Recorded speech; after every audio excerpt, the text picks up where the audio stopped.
All right, today is October 18, 2022. My name is Richard Perez. I'm a Veterans Benefit Coach with the Kings County Library. This interview is part of the Veterans History Project. Can you please state your full name? Robert Theodore Geissler. Well, Mr. Geissler, thank you for taking the time today and sharing your story and your journey in the U.S. Army and in the military. And we're going to start off first about your home and your family background. So our first question is, where are you from? I'm from Hanford, California. I had a family of 5 children. My eldest is Ruth. My next eldest is Ada.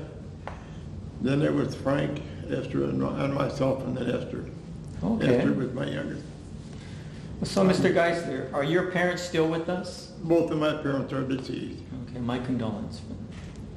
So what did they do for a living? What did your parents do for a living? My dad was a custodian, and he was also drove the oil lines over at Kettleman Hill to see that there weren't any oil leaks and so on during the war years. Wow. And beyond that, he was a farmer. Okay. And I understand you mentioned earlier about your brothers and sisters. And are any of them still with us, or do you have, they've all passed? No, not only my wife. Okay. My sister Ada is in Visalia, and myself, we're 2 survivors. Okay. So did any of your brothers and sisters serve in the military? No.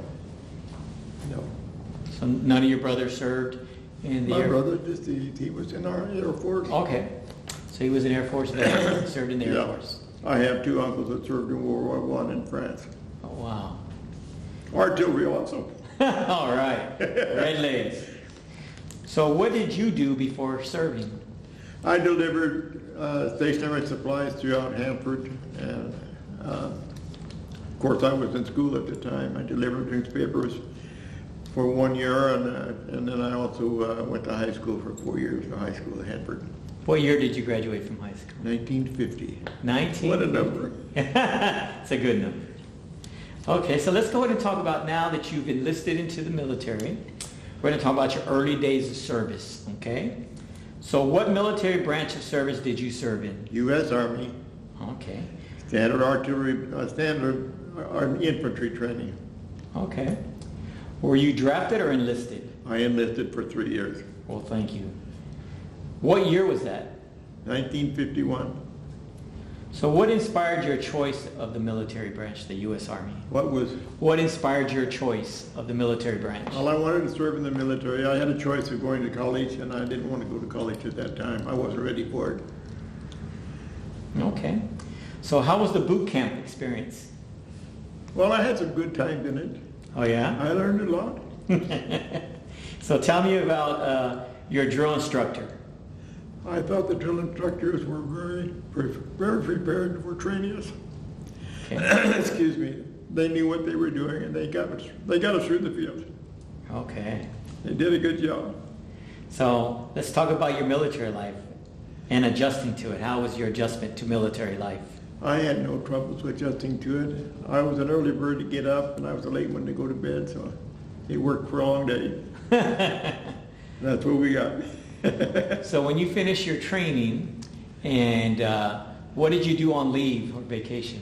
My first leave, I came back home to Hanford, visited with my folks, and then I went back to serve at Fort Sill, Oklahoma. Okay, home of the artillery. That's where I came back from service, from overseas. Okay. So was there any specialized training, and how long was it? Yes, I was I was a cannoneer in Korea. I was trained there in the field, and then back to the States. I served. I got to think back. That's a few years. Just a little bit. I was prepared for. I was assigned to a nuclear cannon, but first, when I first got to Fort Sill, I was assigned to the Honest John rocket. Okay. And the skills that I had in the test that they gave me before I came into the activity qualified me for a sheet metal man for the missile. Wow. And then that one didn't get delivered, and so I was there when they delivered the nuclear cannon, the first one. Wow. You are part of history there. Wow. So now let's, Mr. Geissler, let's go ahead and transition now. You deployed your wartime. And what year or years did you deploy? Oh gosh. I deployed in 51, and I don't remember the month, but it was early in spring, and we just had a snowstorm in Seattle. They left 21 days at sea, 1 day in Tokyo, then Korea was my next assignment. Wow. So I was in Korea for a year, and when I came back, then I was assigned at Fort Sill, Oklahoma as another trainee and I was a fire direction specialist there. I trained officers in fire direction. Okay, so the combat operations that were going on was the Korean War, is that correct? The Korean War was a big thing.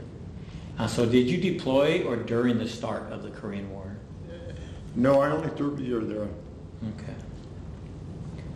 Was your deployment involved in direct or indirect of support of combat operations? I was in frontline combat duty.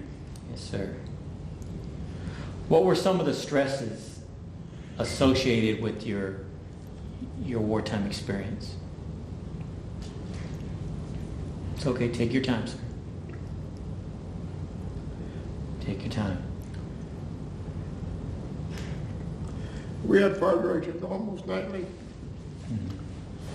And we had activities all around us. There's several things I could tell you, but it would take a long time to get over it. I hear you, sir. You just can't forget it. Yes, sir. I had the best guys to work with in the world. Yes, sir.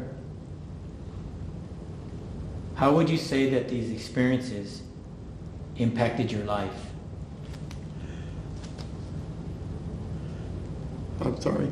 How would you say these experiences, your experience in Korea, changed your life? I experienced taking prisoners, and I experienced taking care of military that were injured, and saw a lot of them killed. Not necessarily ours, but a lot of them. Okay. So, Mr. Not Guy. something I want to keep talking about. Yes, sir. So let's Sorry about it.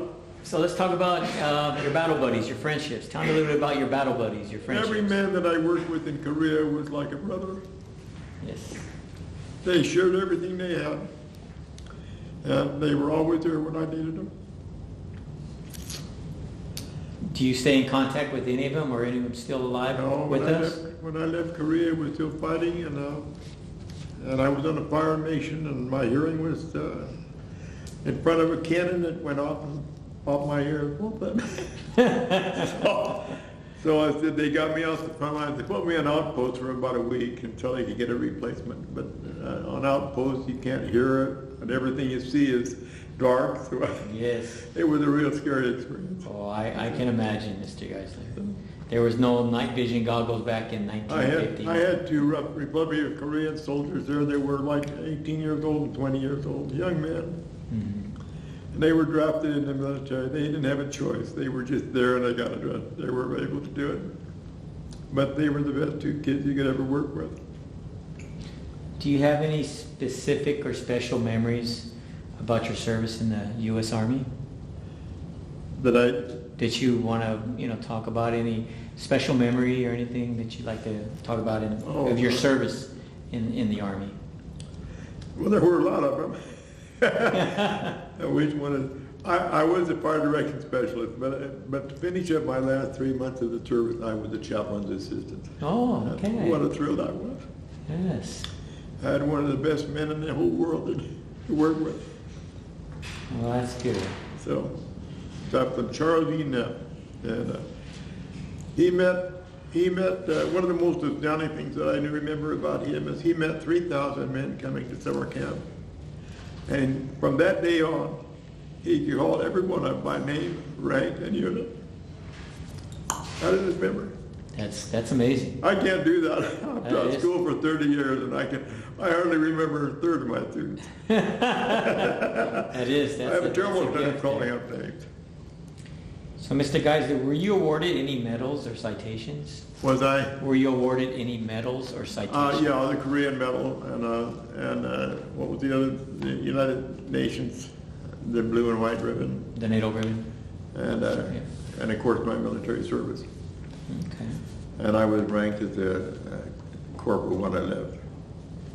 So when you were in Korea, Mr. Geissler, how did the local civilian population treat you? How did the local Koreans, yes, treat you? We had a good rapport with them.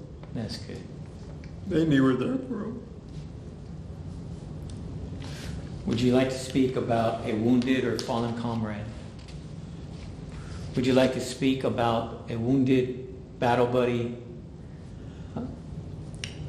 Well, I remember one time we moved into a location and everybody was hustling and rustling trying to get another station set up and get our artillery set up for firing them.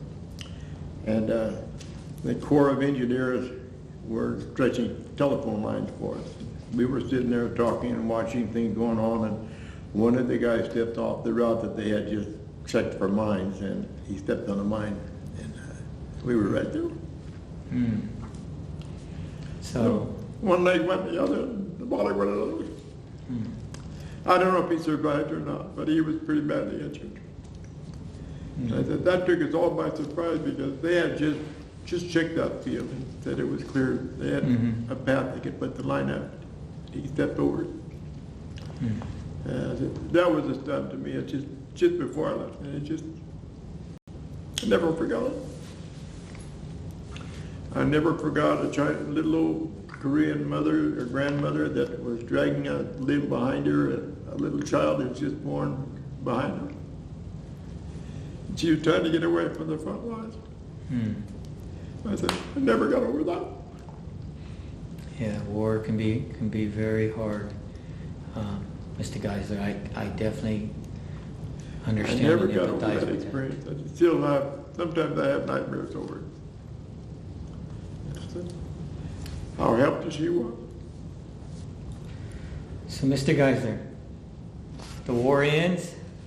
It's time for you to come home. Do you recall the day your service ended? That I was Do one. you remember the day that your service ended? Yeah, August 24th, 1953. Where were you when the war came to an end? I was at Fort Sill, Oklahoma, and I was assigned to a chaplain there. And how was that service with the chaplain? I loved it. That's good. That was because I was a short timer. I never had to explain the nuclear cannon to anybody. Now you just have to have fellowship with the fellow. No, the nuclear residents. cannon was it was a monster. Oh yes. My first response was it wouldn't be much good in combat because it was so heavy and big that. And in Korea, there were no roads they could have moved on. It was so huge. Yeah. They were building dirt roads as we passed from field to field. Wow. So it would have been impossible to move that big thing over there. Wow. But they took it to Europe and they tested it, and I didn't have to go. So how can you describe the readjustment to civilian life? When I returned to civilian life, Uh-huh. well, I came back and met my friends, of course, and went back to a class reunion, and oh gosh, there was a lot of activities I had. I went back to the original boss that I had before I left at the stationery store. Oh. And I did clerking in a store then while I was finishing his job. I don't know what else. We were just busy. So what was your reception like? I worked at Superior Dairy for a week. Oh, did you work at Superior Dairy? And all I wanted.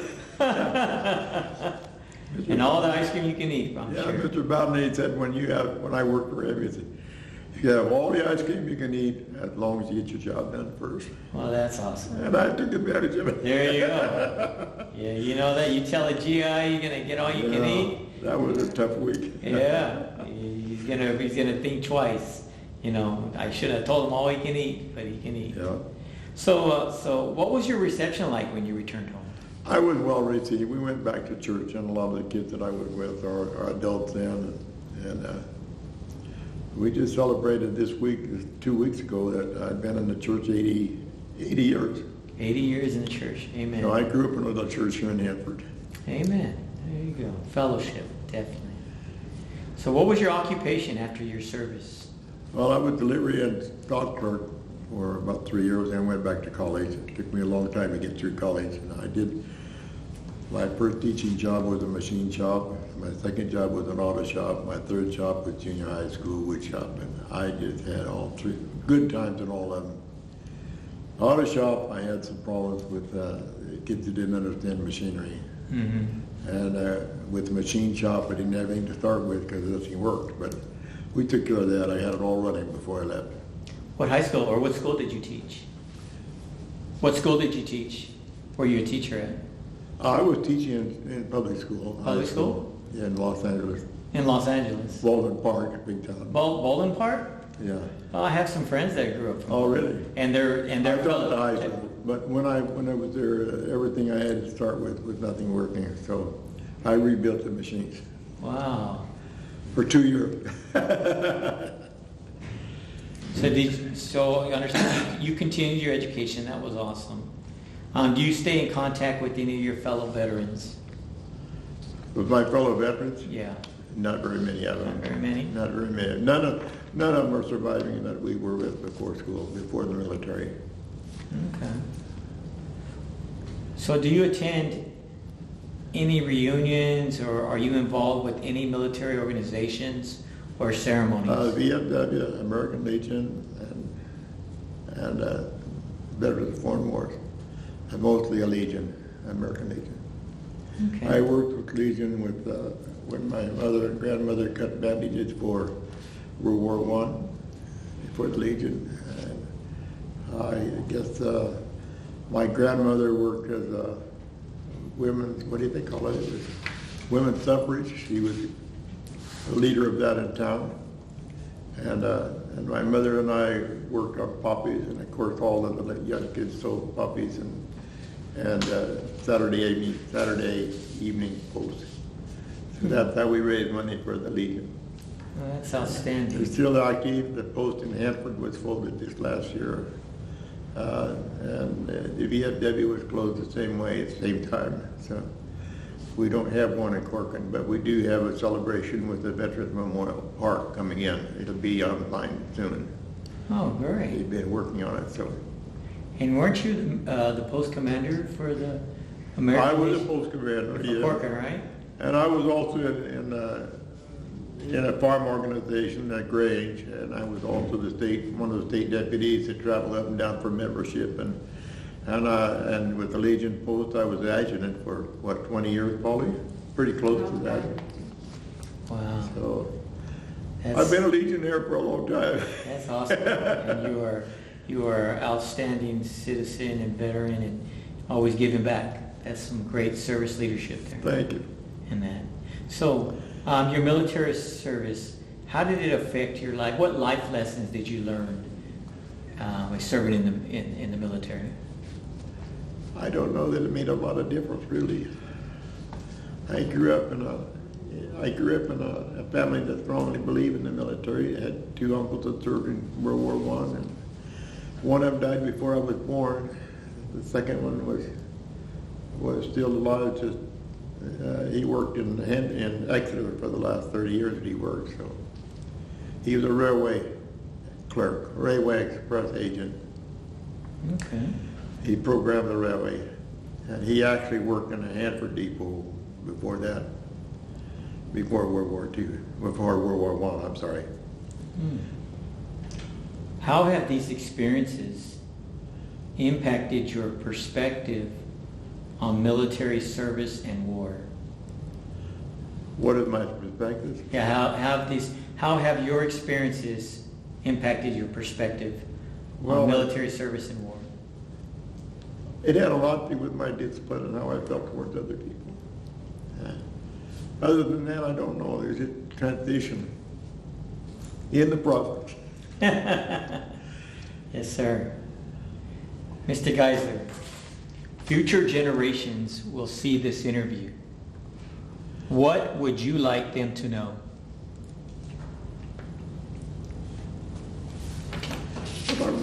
to serve. I have my jacket that I brought in, but I didn't maybe bring it from the car, but I was honored with the honor flight. I've never been so honored in my life as I was with that. I don't know how many guys were on the plane, but I know it was a couple hundred. And we went to the Washington D.C. memorials, and they had the Korean Memorial Park there, and it was beautiful. Mm-hmm. Well, that's outstanding. Being in the honor flight and visiting our national mall. Yeah. And was that? You're pulling back old memories that aren't real clear right now.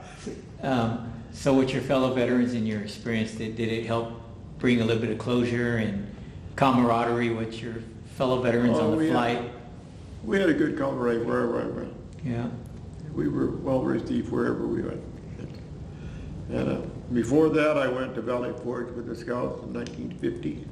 Mm-hmm. And there were 50,000 Scouts there, and we traveled through 24 states in Canada. Mm. And we were there through Abe Lincoln's battlefield, Civil War. Wow.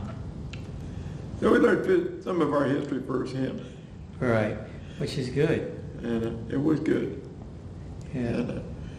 And then, of course, following through with that, I don't know, there have been so many beautiful times that I've had, so many good experiences that I've had, working with the chaplain and the things we did together.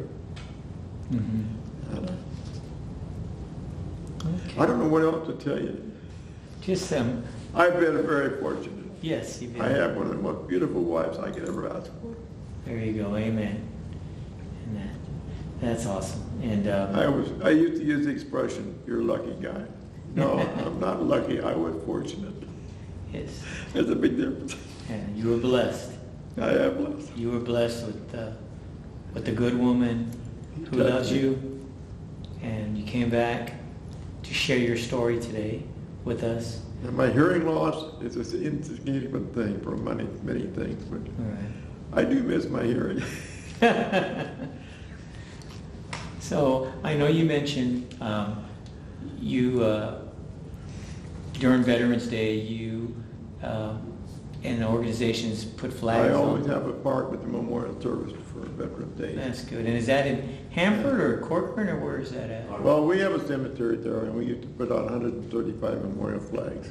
And we used to put out about 300 small flags at each one of the graves. Mm-hmm.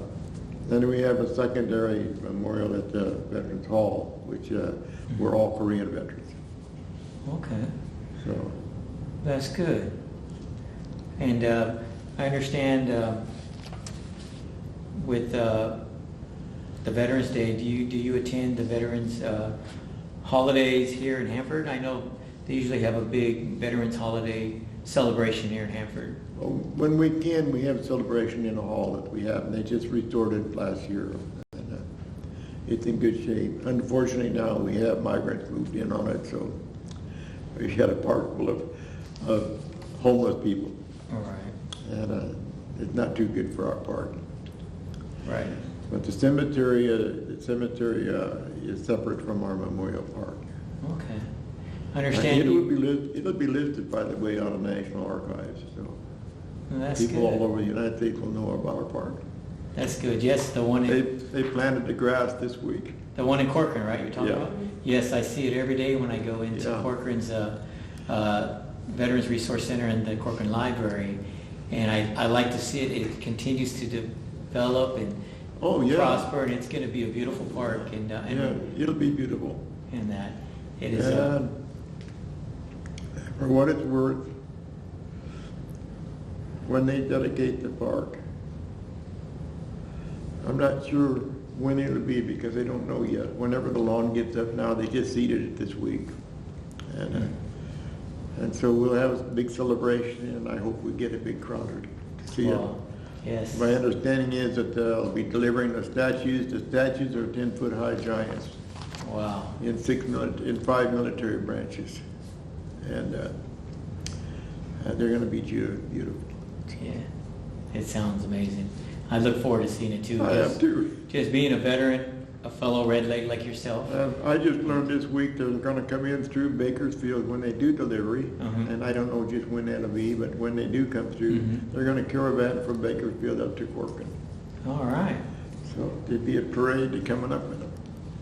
So I understand you attended our Cup of Joe and conversation with veterans in Corcoran. How did you enjoy that? I enjoyed that get together. You know, they don't have to be veterans in a post, but I am so much thrilled that they got together again. You know. Yes, sir. We have a lot of good men in veterans. Yes, we sir. have a lot of good men. Yes, and it's a time. It's and a good skills opportunity. The skills that they have are still vital in our community. They're helpful in the community. Yes, sir. They're good people. Good opportunity to have camaraderie and even some healing. You know, healing of the soul and just enjoying They're each all other's brothers. company. We're all brothers and sisters in arms, right? That's what it's They're about. all brothers and sisters. Well, Mr. Geissler, I'm about to close it out. And before I close it out, is there anything else you would like to talk about, add as part of your video, your experience? Any final words of wisdom? Well, I don't know what it'd be. I've got some families that have passed, that served. My brother's funeral, I still haven't been to his graveside. I'd like to go. And my eldest sister passed away a few years ago, and my youngest sister passed away just, a couple years ago. 5 years. So I still am part of a cemetery service out there. I put on a program for probably 20 years or more. I've been the adjutant for post for 20 years or more. I love the Legion. And the Legion loves you. I love the Poppy Day. While I'm on that, I'd like to say one thing about my mother.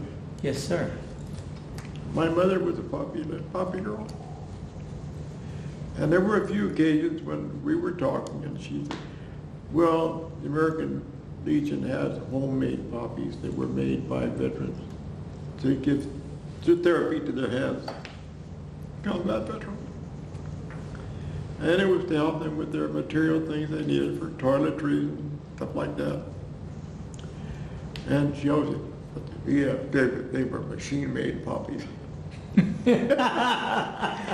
But you know, I want to share this because to me it's a critical thing. Mom, a lot of EFWs came back from combat. They didn't have hands to build. Yes, sir. She never said it again. Yes, sir. They're both worth talking about. They're worth doing about, and they both need their help for recovery. That's right. God bless them. God bless them. That's right. No old soldiers never die. We just fade away, right? Thank you for this. Well, Mr. Geissler, thank you. I hope I didn't do much failure. You did a great job, and thank you so much for taking the time, for sharing your journey of I didn't know you military were going to ask me service. questions about combat. There were so many things that happened there you just can't believe. Yes, Good sir. things and bad things. And above all, thank you for your service to our country. Thank you. From a I'm veteran to a proud to veteran, serve. we thank you. And God I am bless you. proud to have served. That Don't want to concludes- do it again, but I would still do it You would still do it if they called you. if I had, yeah. Well, that sounds. In scouting, I learned map reading Uh-huh. in high Sierra.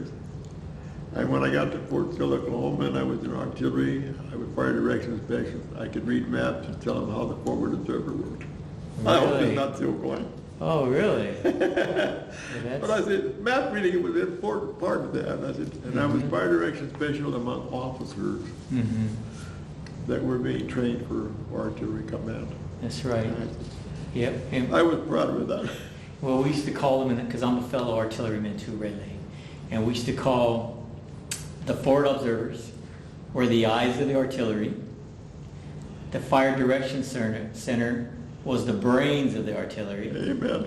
and the cannon crewmen, the gun sections, were the muscle of the artillery. They were the muscles, and I got all of them. That's right. And they all I don't come know. together. It's almost like the Trinity, you know? They all come together to complete a fire mission, to provide that indirect fire support for our brothers, the infantry that are on the It's always ground. amazing to know you don't have to know where the forward observer is, but you have to be able to identify on a map what direction he's looking at Yes, sir. and what his targets are. Yes, sir. And the reader map is the only key. It is very important. And I helped scouts in the high Sierras here, a lot of back trips and all, and we just had a great time up there. So map reading was the first thing I learned in scouting. Yes, sir. Well, thank you again, Mr. Geissler. Thank you. And I really appreciate your I service. think to my our country. wife is ready to go. I got a meeting in Fresno today, I Okay. think, too.